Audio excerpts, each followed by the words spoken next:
Ngày nayនឹកឃើញចង់ញ៉ាំបុកល្ហុងបងប្អូនក៏ធ្វើបុកល្ហុងញ៉ាំខ្លួនឯងម្ដងបងប្អូននៅមើលតែមាត់ឆ្ងាញ់ណាស់បងប្អូនខានញ៉ាំយូរហើយញ៉ាំយូរម្ដងឆ្ងាញ់មែនតើហើយខ្លួនឯងញ៉ាំហើយណាបងប្អូនដល់មកបញ្ចូលសលេងមើលមាត់ខ្លួនឯងញ៉ាំម្ដងទៀតនឹងគួយស្រក់ទឹកមាត់ទៀតឲ្យខ្ញុំថ្ងៃនេះមើលមិនស្លាស់ល្អនឹកឃើញចង់ញ៉ាំបុកល្ហុងនាងខ្ញុំក៏បានមកធ្វើបុកល្ហុងញ៉ាំនៅផ្ទះខ្លួនឯងបងប្អូនអត់បានទិញគេទេហ្នឹង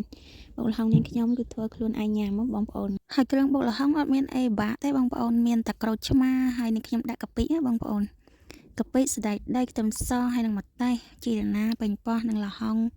មានគ្រឿងតែប៉ុណ្្នឹងយើងបុកខ្លួនឯងញ៉ាំបានឆ្ងាញ់ទេបងប្អូនធ្វើការចិត្តល្ហុងហើយលេបជាមួយនឹងប៉េងប៉ោះជីរណាលាងទឹកឲ្យស្អាតទេបងប្អូន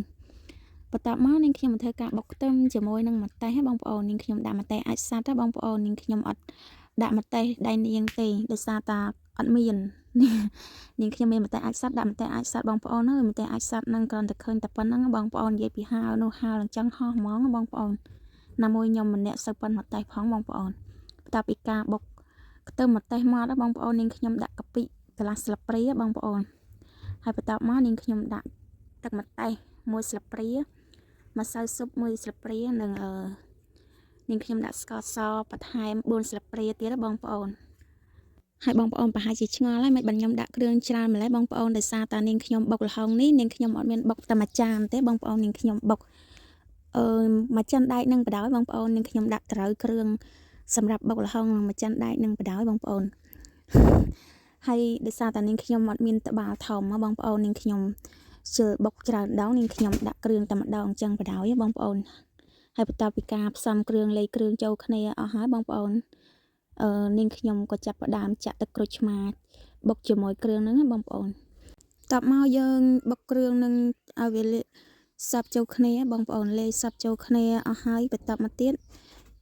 ញុំវាភ្លក់មើលតែល្មមហើយនាងខ្ញុំក៏ចាក់ទឹកគ្រឿងនឹងចូលទៅក្នុងបន្លែយើងបងប្អូនបន្លែយើងដែលបានចិតទុកហ្នឹងបន្ទាប់មកនាងខ្ញុំចាប់ផ្ដើមបុកវាញុំនឹងចាំដែកនឹងតែម្ដងបងប្អូនអត់មានពិបាកបុកនឹងត្បាល់អីទេងាយបងប្អូនដោយសារតែយើងអត់មានត្បាល់ធំនាងខ្ញុំញុំនឹងចាំដែកនឹងបដ ாய் ញុំចុះញុំឡើងរហូតតតាគ្រឿងនឹងចូលជាតិសពហើយបងប្អូនយើងធ្វើការភ្លក់ទៅសម្រាប់គ្រឿងនាងខ្ញុំបានដាក់បងប្អូនអត់មានពិបាកចាំថែមថយគ្រឿងច្រើនដងទេបងប្អូនថែមនាងខ្ញុំដាក់គ្រឿងតែប៉ុណ្្នឹងគឺល្មមនឹងបុកល្ហុងនឹងតែម្ដងបងប្អូនហើយនាងខ្ញុំច្បល់ល្ហុងនឹងចូលជាមួយនឹងគ្រឿងនឹងឲ្យសព្វចូលគ្នាបងប្អូនច្បល់បន្លែនឹងគ្រឿងឲ្យសព្វចូលគ្នាហើយយើងភ្លក់មើលទៅគឺល្មមឆ្ងាញ់តែម្ដងបងប្អូនមើលបុកល្ហុងនាងខ្ញុំលាយគ្រឿងរួចបងប្អូនតំណងអត់បងប្អូនគ្រាន់តែឃើញគឺស្រក់ទឹកមាត់ម្ដងទៀតបងប្អូនអើយ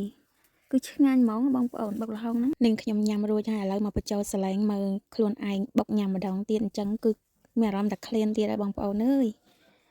មកឥឡូវមកធ្វើការញ៉ាំជាមួយខ្ញុំទាំងអស់គ្នាបងប្អូនឃើញទេបងប្អូនតំណងអត់មើលតែមាត់ញ៉ាំក៏ដឹងតែឆ្ងាញ់ដែរបងប្អូនអើយនិយាយពីថារសជាតិវិញគឺឆ្ងាញ់ហ្មងបងប្អូនល្មមហ្មងជូរប្រៃផ្អែមហើបងប្អូនហើយនាងខ្ញុំអត់សូវប៉ិនហើទេបងប្អូននិយាយពីញ៉ាំឡើងបែកញើអស់ហើយចង់ចំវីដេអូរបស់នាងខ្ញុំគឺមានតែប៉ុណ្្នឹងឯងបងប្អូនអរគុណបងប្អូនទាំងអស់គ្នាសម្រាប់ការចូលចិត្តនិងតាមដានវីដេអូរបស់នាងខ្ញុំបើបងប្អូនស្រឡាញ់ចូលចិត្តវីដេអូរបស់នាងខ្ញុំសូមជួយ like ជួយ share វីដេអូរបស់នាងខ្ញុំម្នាក់មួយផងអរគុណបងប្អូនទាំងអស់គ្នាជម្រាបលាបងប្អូនទាំងអស់គ្នា